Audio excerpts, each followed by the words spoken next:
The failure to act with sufficient ambition to avert the climate catastrophe will be the greatest moral failure of our time. Making changes takes courage, and if we don't change things, we won't have a future. I'm an environmentalist. A lot of people don't understand that. I think I know more about the environment than most people. You have stolen my dreams and my childhood with your empty words. Change is coming, whether you like it or not. Zero carbon. East.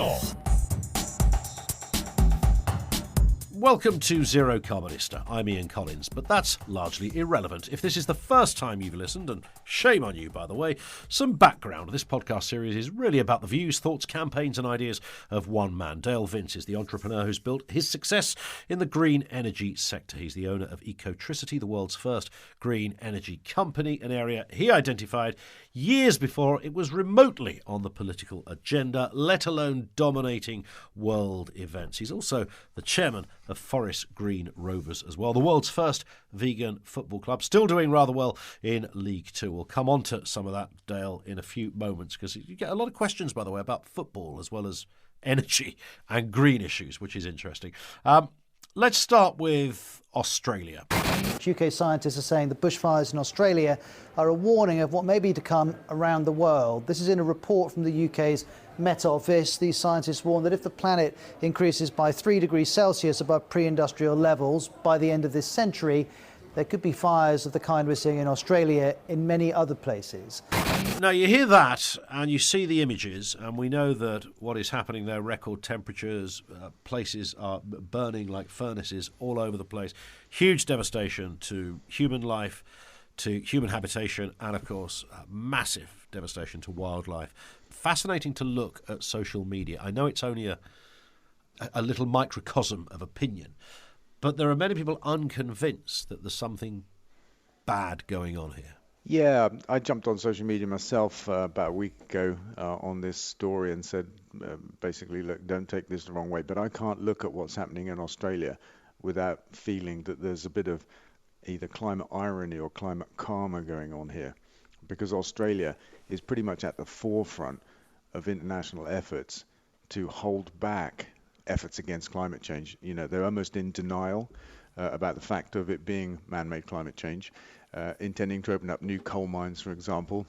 And their attitude, it pretty much centers around the fact that being responsible for only 1.3% of the world's carbon emissions, they don't think anything they do can make a difference, which is just silly.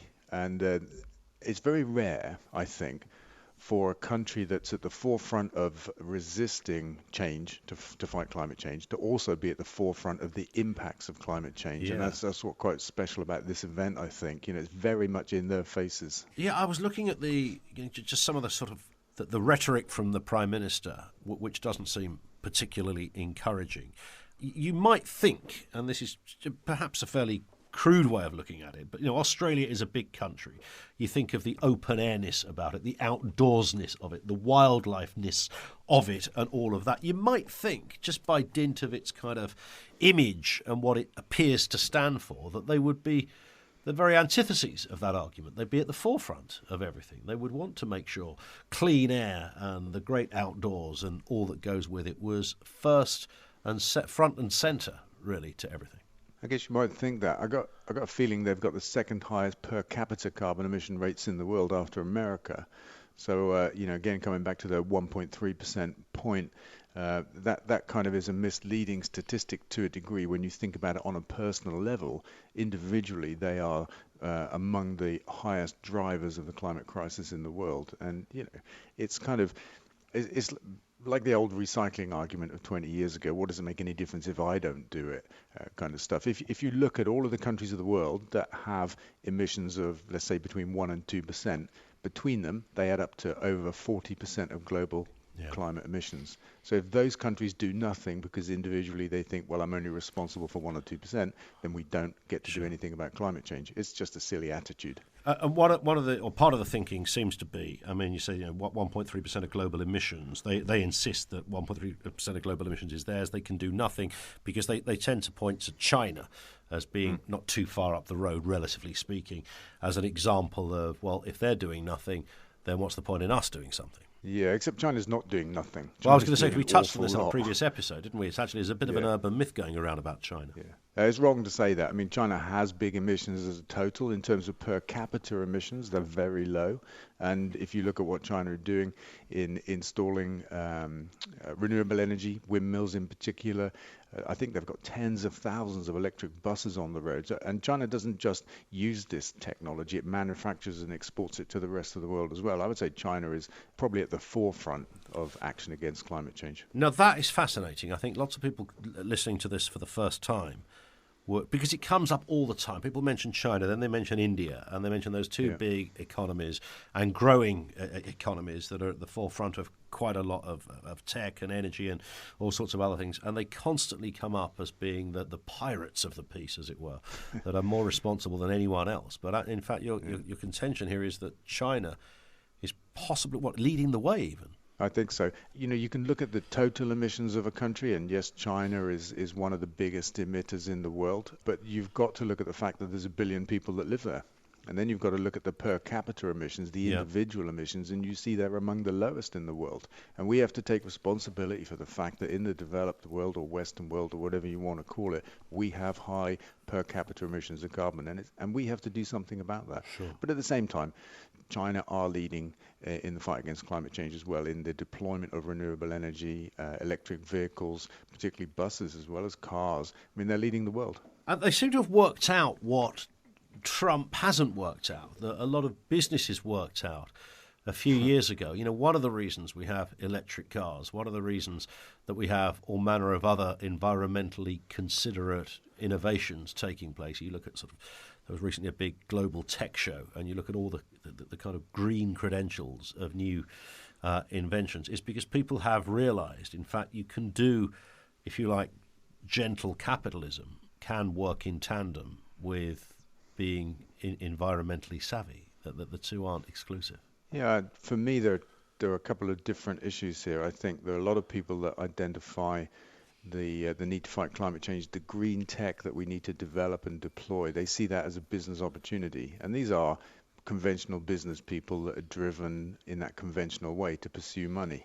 I don't have a problem with that if they're working on green tech and solving climate change and pursuing conventional capitalism at the same time. But the second issue I see in all of this is the changing nature of capitalism and of business, the increasing number of businesses around the world that don't pursue only money, that do pursue environment outcomes, social outcomes as well, and aren't driven by that singular purpose of just making money. And I do believe that we have to change capitalism as it's become. I don't think it's how it started, but we have to change it from something that singularly pursues money above all else and bring in the environment and people as the goals of good companies. I think that's starting to happen, and it could do it happening on a bigger scale. But at the same time, if conventional profit-seeking companies pursue green tech, I've got no problem with that either. Yeah, it's interesting. If you read any Adam Smith, I don't think, the original template of capitalism was not meant to be just a greedy bastard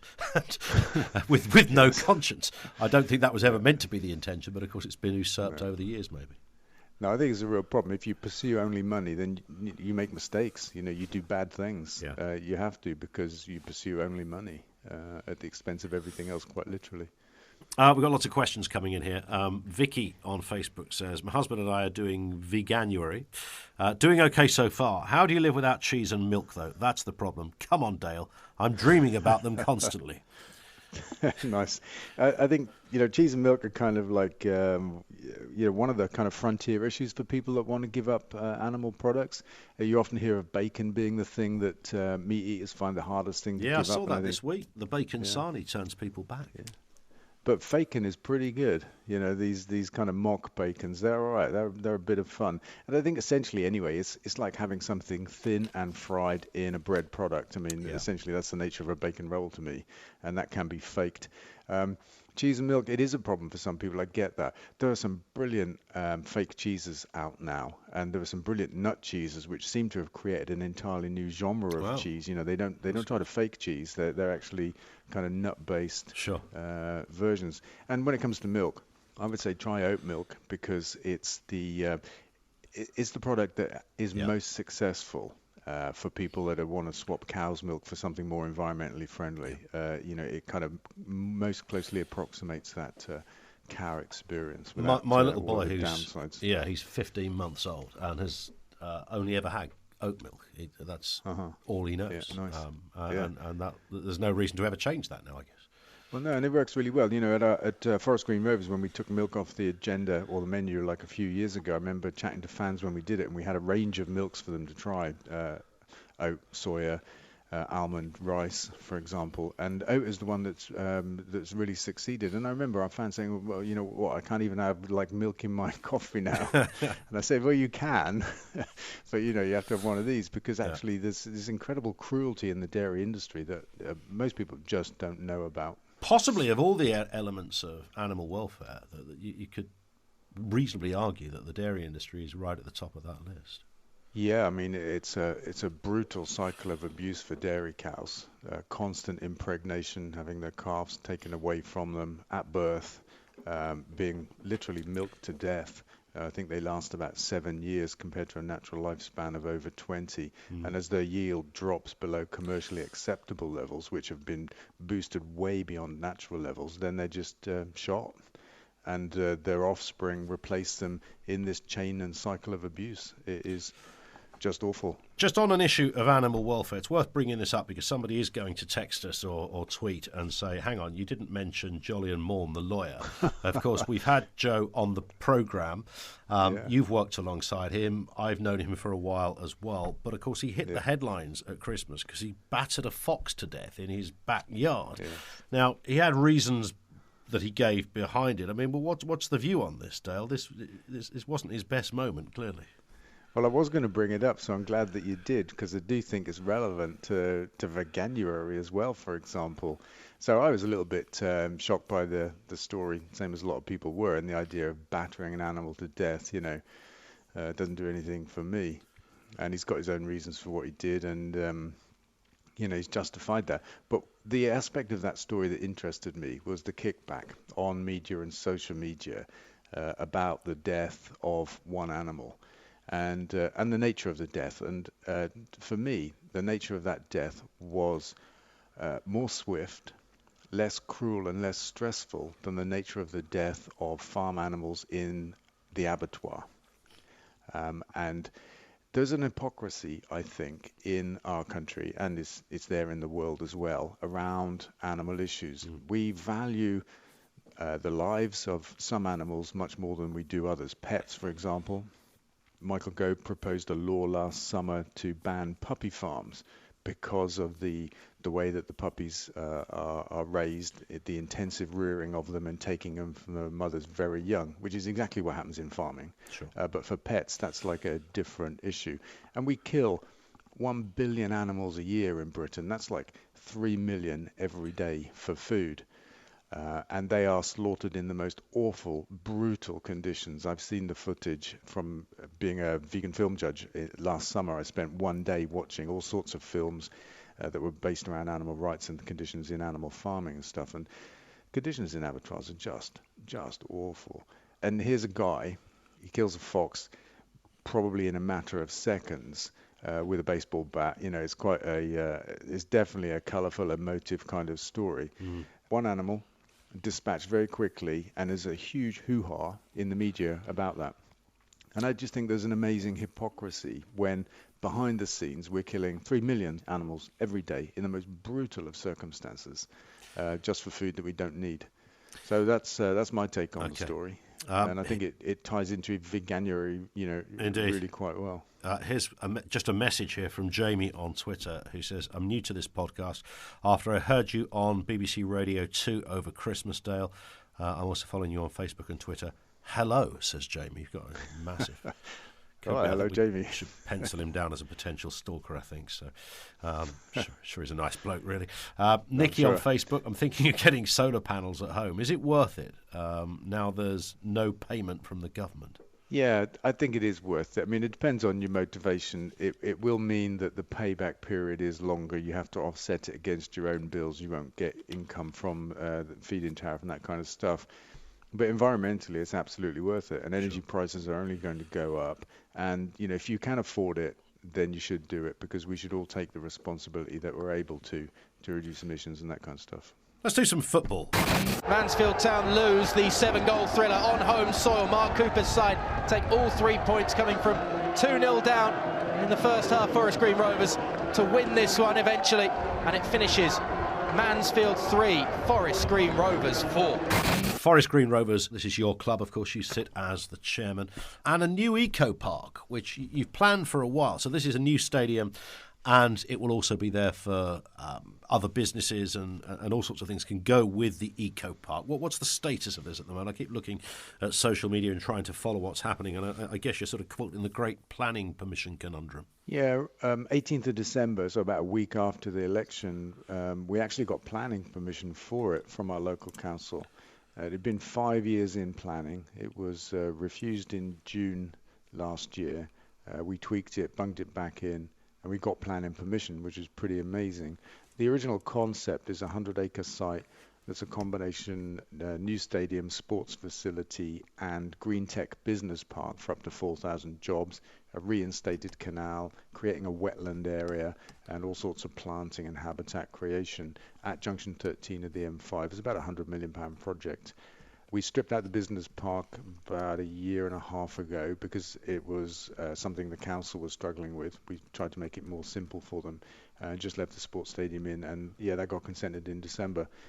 Because there was an election a week before, we found ourselves with a new Tory MP, and having been our MP for 5 minutes, she decided that she would oppose Eco Park and support the call-in from the Secretary of State, the suggestion that the Secretary of State should call this in to make a decision and possibly override the local planning authority. So that's where we are at the moment. We're waiting to hear from the Secretary of State.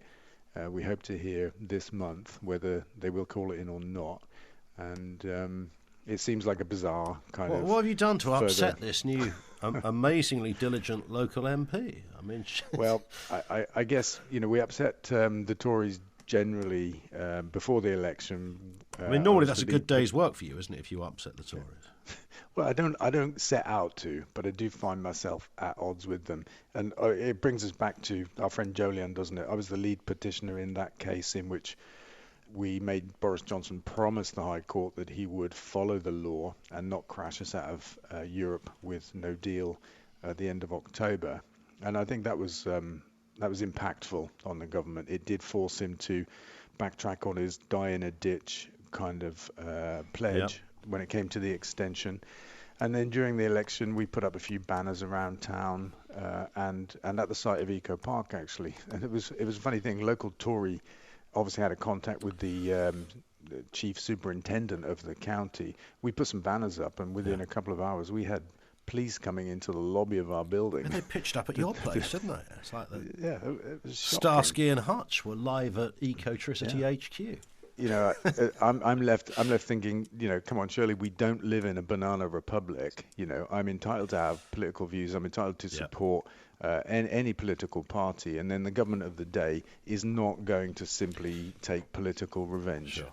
Well, here's the thing. According to Darren on Facebook, you're not entitled to all of your views, Dale, to be honest, because he said, I heard you on Jeremy Vine saying that you could save the planet if we stopped eating meat. People like you should be arrested for fake news. So forget getting arrested for your banners. You should be arrested for being a vegan. Yeah, well, let me just say nobody gets arrested for fake news, and I wish that they would. Yeah, maybe that is the problem. This in from Chris. Dale, I drive a Renault Zoe. Why have your new EV pumps not got AC charging? You are the national network, for heaven's sake. Can you just, for those who don't know what that question even means, Dale, can you just explain what's behind the question?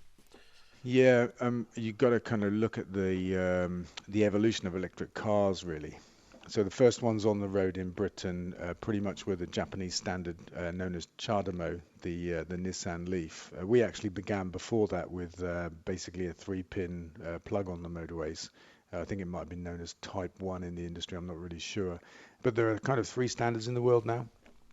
The Japanese CHAdeMO, the European CCS, and then there's an AC one, which is used pretty much only by cars like the Zoe, by Renault. And there's a kind of evolutionary battle going on. AC is being dropped, there's no doubt about it. And in Europe, CHAdeMO is in the process of being dropped. CCS will be the European standard, there's no doubt about it. So when new pumps go in, it's very unusual for them to support AC. And I think at the moment, you'll quite often find charter mode and CCS, but Sure. the way this is all coalescing is towards CCS. It is a problem to have backward compatibility and to support older models of cars. Gotcha. But the manufacturers themselves are going to stop making AC cars, and I think they will stop making charter mode as well. So it's just a tricky position. So it's a kind of bit of a hiatus at the moment. So Ecotricity are the national network for supplying green electricity in those pumps around the country. Yeah, we're one of probably They're not three pumps, they're networks that charging would points, of consider. course.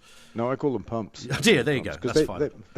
They pump electricity, don't they? Yeah, I like true, to use simple true. language where I can. Yeah, no, I like it. I think there are three networks probably in our country now that would consider themselves to be national. We were the first, and we're on the motorways. There are others now that are up and down the country in supermarket car parks and places like that. So yeah, I'd say we're probably one of three, but we're the biggest in terms of volume, not pump numbers, but in terms of the amount of clean electricity we deliver every month. We're the biggest. Yeah. Good work. Very quick one from Tanya on Facebook. Come on, Dale, when will the Forest Green Rovers kit be back on sale? I promised my grandson the blue one for Christmas. Oh, I didn't realise that it wasn't on sale. I know that we had the zebra stripes came back into stock just before Christmas, and I didn't know we'd run out of the blue one, so I'll just go away and check that.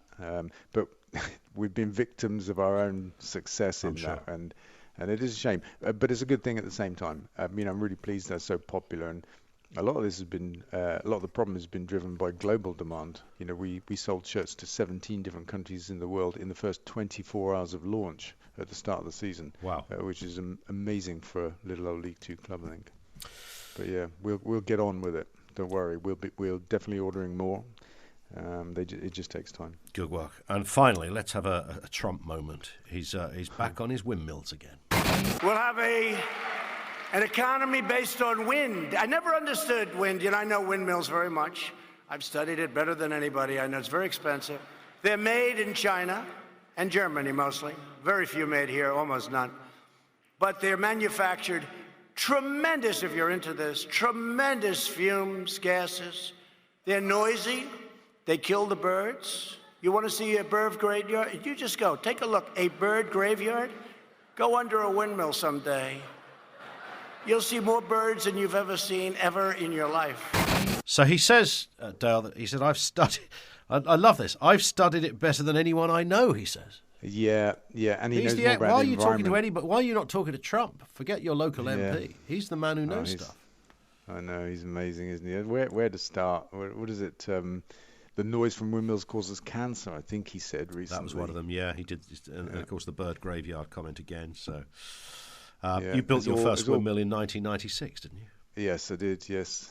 And you made me think at the start of the program. You talked about us being in green energy, kind of long before most people think about it. It's a quarter of a century this year. Wow.